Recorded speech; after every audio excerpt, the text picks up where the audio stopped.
Oh! Oh! Putain, j'en ai marre, Prince!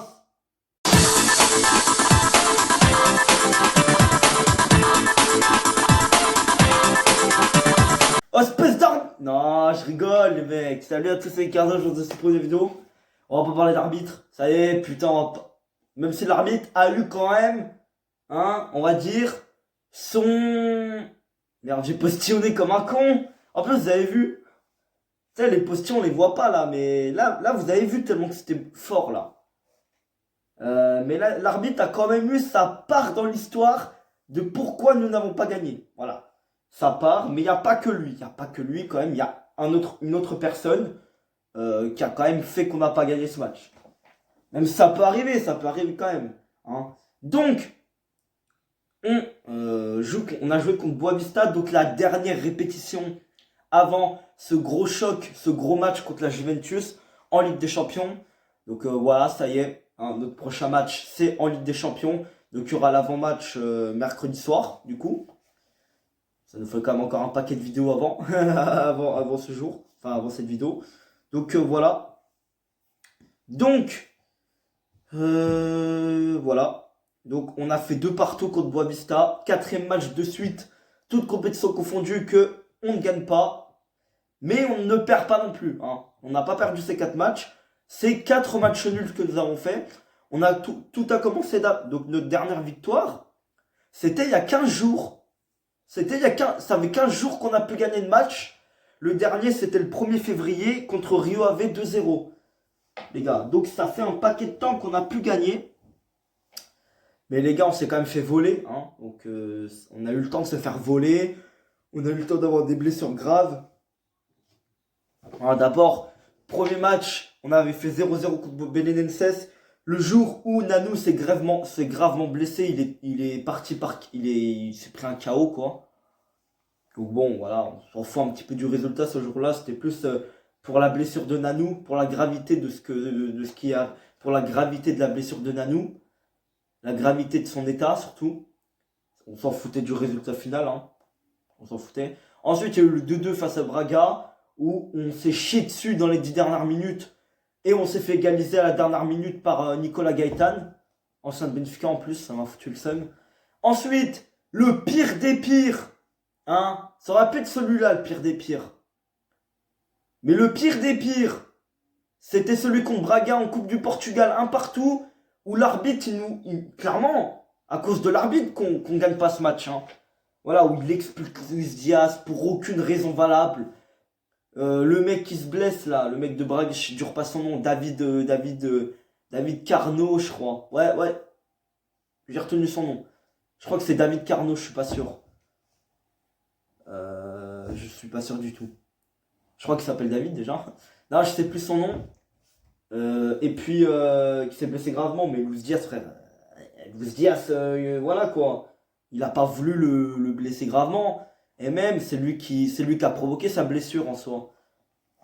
Tu vois, il aurait pas taclé, voilà, mais bon, voilà, c'est comme ça. Ensuite, Matheus Uribe qui est expulsé juste parce qu'il a approché sa tête contre un joueur de Braga. Wesh. Ensuite, on se prend un but à la dernière minute. Sérieusement, comme le 2-2. Bon, là, c'est pas les mêmes circonstances parce qu'on se chie pas trop dessus. Hein. Même si on concédait pas mal, mais à cause de l'arbitre surtout. Ensuite, là on fait 2-2 contre Boavista, mais là je vais vous expliquer ce qui s'est réellement passé, hein, bien évidemment. Donc, les gars, donc ce qui s'est passé dans le match, c'est que à la mi-temps, c'est qu'on perd 2-0. Et ouais les gars, c'est pour ça que ce match aurait pu être le pire des pires, comme le der des der. En fait, on perd 2-0 quoi. À la mi-temps, on perd 2-0. Et on s'est pris un but à la 8ème minute. Je sais même plus c'est qui a marqué. Wesh.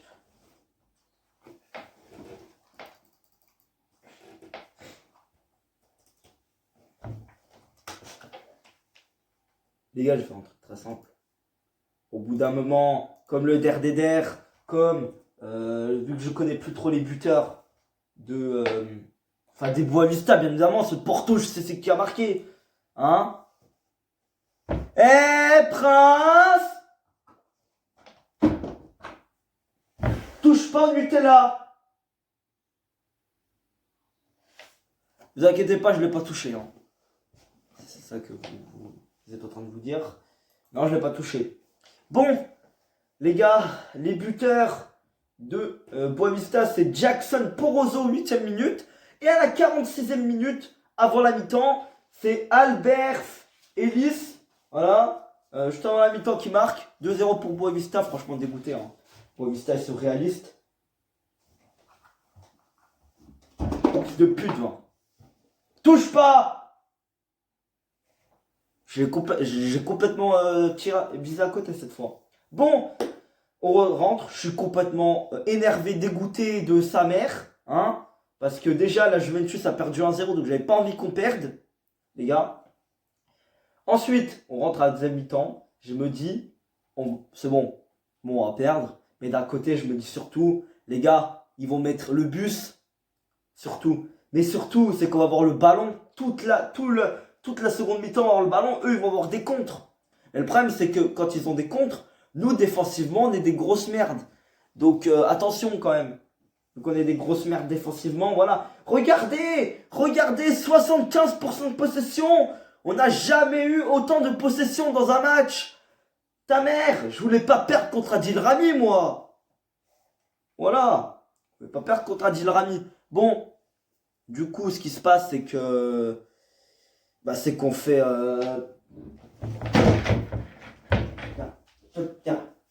ça suffit. Tu touches pas au Nutella, toi. Tu ne touches pas au Nutella. Hein? Non, c'est pas la peine de regarder comme ça. Tu vas dormir, tu couches. Allez, tu dors. Oui, je le mets comme ça. J'ai vraiment aucune race, moi. Ouais, il va rester comme ça, d'ailleurs. Bien.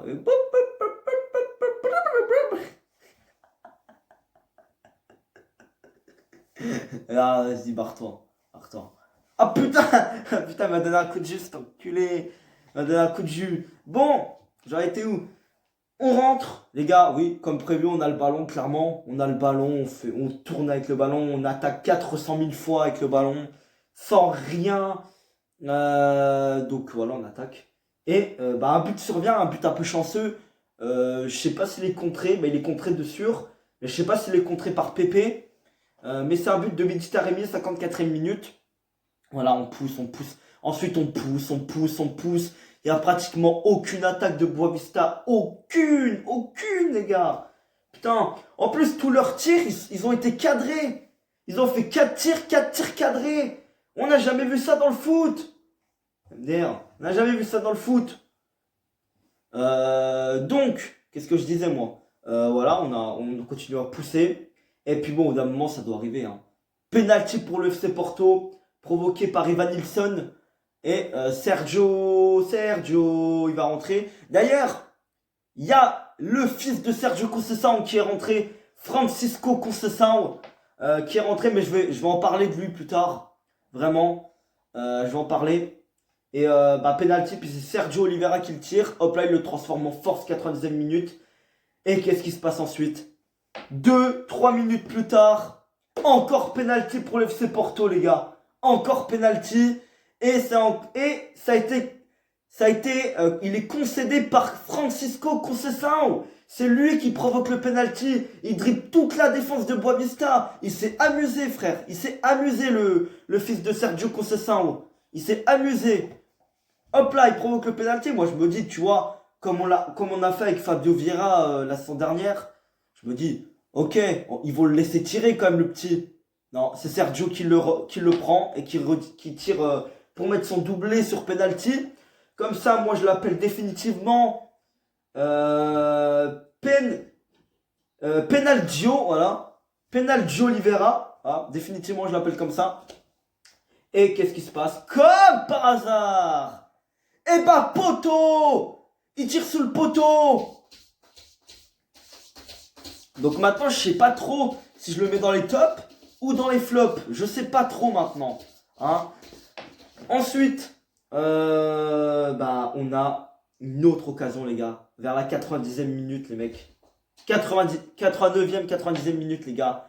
Francisco Conceição qui s'amuse encore avec la défense, frère. Il tire sur son pied gauche. Finalement, bon, c'est touché par le gardien. Evan Nilsson qui reprend un peu de de la main, ça le touche la main un petit peu, le bras.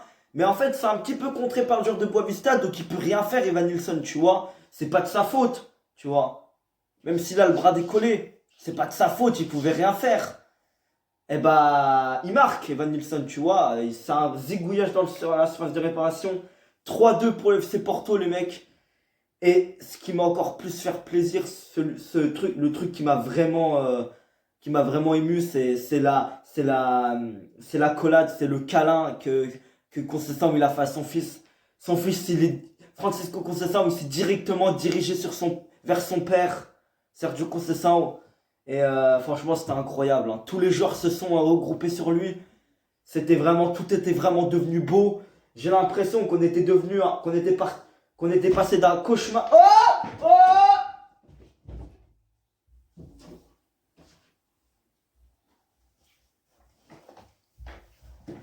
J'ai l'impression qu'on était passé d'un cauchemar au plus beau, au pays des bisounours.